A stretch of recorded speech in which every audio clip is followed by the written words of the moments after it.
Sindaco, un altro weekend di grandi eventi a Siculiana, l'estate prosegue nel migliore dei modi. Sono tre appuntamenti questi che fanno riferimento anche ad un cartellone che prevede la sensibilizzazione anche in estate durante gli spettacoli per quanto concerne la raccolta differenziata e il giusto,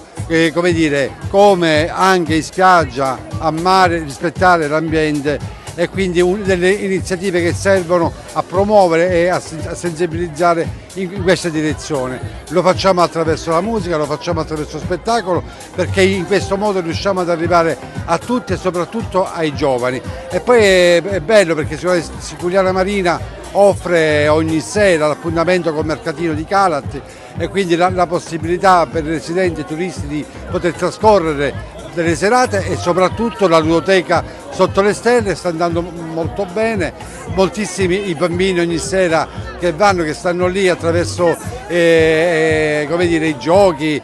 con gli animatori, con gli assistenti, per cui credo che sia un'estate che possa offrire a chiunque la possibilità di stare bene, di divertirsi, e la prossima settimana ancora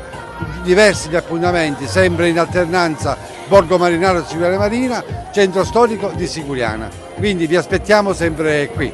Anche Riccardo Gazza, l'estate siculianese. Io diciamo che mi sento un po' adottato da questo posto perché ci vengo a vivere in inverno a Siculiana Marina da ottobre a maggio, perché credo che sia il momento per godersi ancora di più questa bellezza naturale che ci è stata regalata. Sono qui grazie al sindaco che mi ha voluto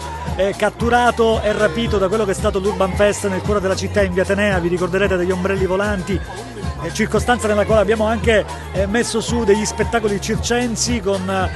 Valerio Sardella che arriva direttamente da Catania, dalla scuola teatrale Gli Oculares, che questa sera abbiamo pensato di portare qui proprio per fare un momento dedicato alle arti del passato che tornano a vivere qui in questo lungomare fantastico.